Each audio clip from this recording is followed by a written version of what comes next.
Computer council digital lab শিক্ষা পরিবারের পক্ষ থেকে সবাইকে শুভেচ্ছা ও অভিনন্দন। সম্মানিত শিক্ষকবৃন্দ,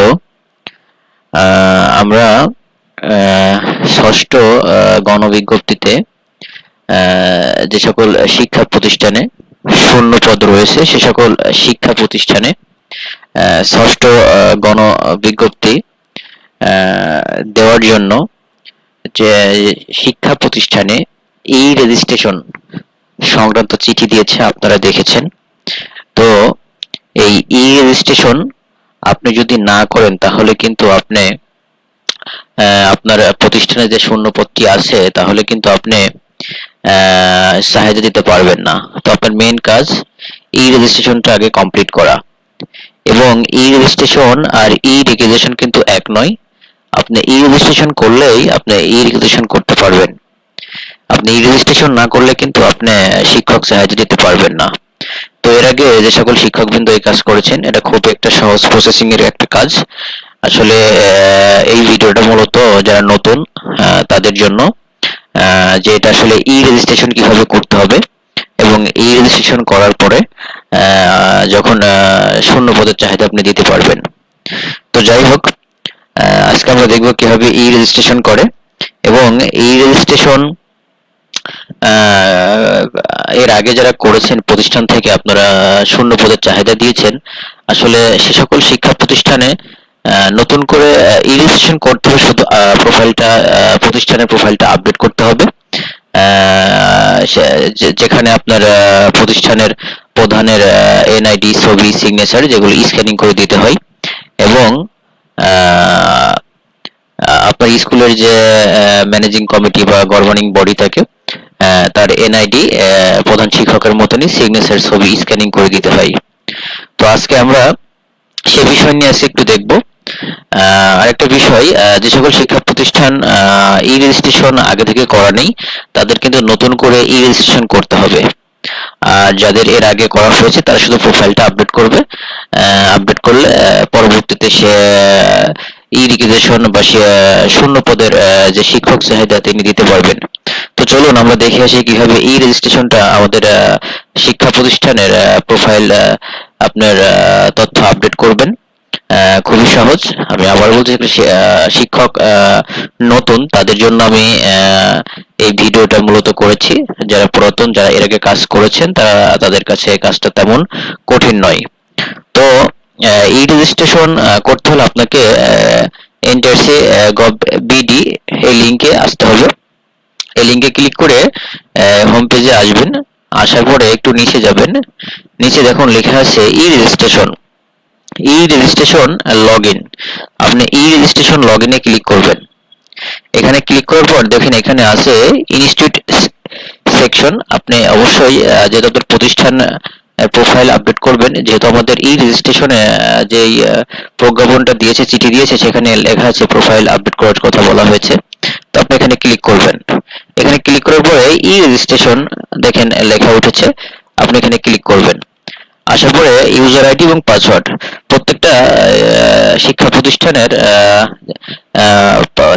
প্রতিষ্ঠান প্রধানের ফোন নম্বরে একটা পাসওয়ার্ড গিয়েছে, এবং এর আগে আপনারা যারা যে পাসওয়ার্ড দিয়ে শূন্য পদের যে তালিকা আপনারা চাহিদা দিয়েছিলেন সেই একই পাসওয়ার্ড। তারপরেও এনটিআরসি অনেক প্রধান শিক্ষক পাসওয়ার্ডটা হারিয়ে ফেলে, যার জন্য প্রত্যেকটা প্রতিষ্ঠানের প্রধানে আবারও পাসওয়ার্ড দিয়েছে। আর ইউজার আইডি আমরা জানি স্কুলের ইন নাম্বার, তো ইউজার আইডি আমরা স্কুলের ইন নাম্বার দিব। পাসওয়ার্ড যদি আপনাদের জানা না থাকে আপনাদের ফোনে দেখবেন প্রতিষ্ঠান প্রধানের ফোন নম্বরে এসএমএস দিয়েছে। তো ওইখান থেকে আপনারা দেখে, আর যারা এর আগে করেছেন একই পাসওয়ার্ড, এটা দিয়ে আপনারা লগইন করবেন, ইন নাম্বার এবং পাসওয়ার্ড লগইন করবেন। তো লগইন করার পর একটু খেয়াল করবেন, তো লগইন করার পরে আপনারা দেখতে পারবেন এরকম একটা হোম পেজ আসবে। এই হোম পেজে আপনার স্কুলের, যেহেতু আপনি প্রোফাইল আপডেট করবেন আপনার স্কুলের ই রেজিস্ট্রেশন। তো এখন খেয়াল করুন এখানে উপরে লেখা আছে এডিট, এখানে উপরে লেখা আছে এডিট, এবং এখানে খেয়াল করুন please click edit button update your profile. তো এই বাটনে আপনাকে ক্লিক করতে বলতেছেন। আপনারা এখানে খেয়াল করুন, যেহেতু আমরা এডিট করব, খেয়াল করুন এখানে উপরে যেহেতু এডিট আছে এখানে ক্লিক করবেন। তো উপরে যেখানে এডিট লেখা আছে সেখানে ক্লিক করবেন। তো ক্লিক করার পরে আপনার প্রতিষ্ঠানের যে প্রোফাইলটা এখানে চলে আসবে। আসার পরে আপনি এখানে আপডেট করে দিবেন। আসলে যারা আগে করেছেন সবকিছু ঠিকই থাকবে। যদি এক্ষেত্রে সভাপতি বা গভর্নিং বডি এদের ক্ষেত্রে যদি প্রতিষ্ঠান প্রধান যদি নতুন কেউ আসে সেক্ষেত্রে আপনার পরিবর্তন করবেন। তো খেয়াল করুন প্রথমেই আপনি এইখানে আপনার স্কুলের খেয়াল করুন, স্কুলের যে তথ্যগুলো আপনাকে দিতে হবে, যে এমপিও স্ট্যাটাস কিনা, অবশ্যই আপনি এমপি হলে স্ট্যাটাস দেবেন। ইনস্টিটিউট এরিয়া আপনি এখানে যদি সিটি কর্পোরেশন বা জেলা সদর বা আদার্স এরিয়া আপনার যেটা ক্ষেত্রে প্রযোজ্য সেটা দিবেন। এবং এখানে আছে আপনার যদি বয়েজ হয় তাহলে বয়েজ, গার্লস হলে গার্লস, আর কো এডুকেশন মানে বয়েজ গার্লস দুই উভয় আপনি এখানে ক্লিক করবেন। এরপরে আপনার প্রতিষ্ঠান প্রধানের তথ্য দিতে হবে। প্রতিষ্ঠান প্রধানের নাম, এনআইডি অনুযায়ী date of birth, NID number দিবেন।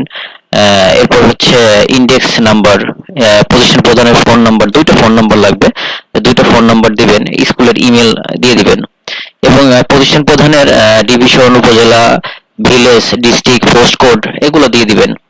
এরপরে আপনারা দেখবেন যে হেড অফ ইনস্টিটিউটের ফটো 300x300 পিক্সেল জেপিজি ফরম্যাটে আপনাকে স্ক্যানিং করে আপনাকে দিতে হবে।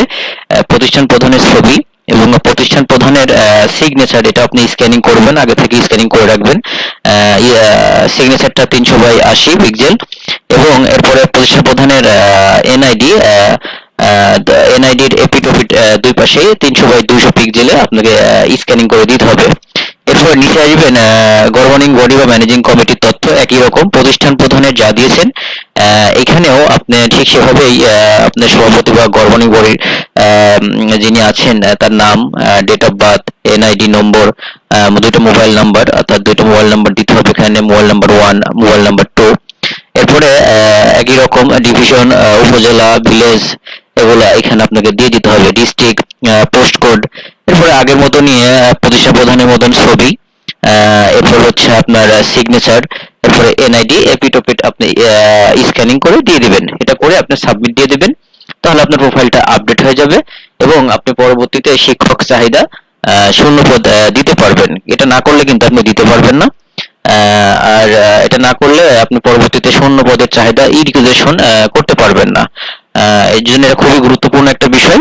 তো আপনারা সবাই এই রেজিস্ট্রেশনটা করে নেবেন, যেহেতু আমাদের রেজিস্ট্রেশনের কাজ চলমান রয়েছে।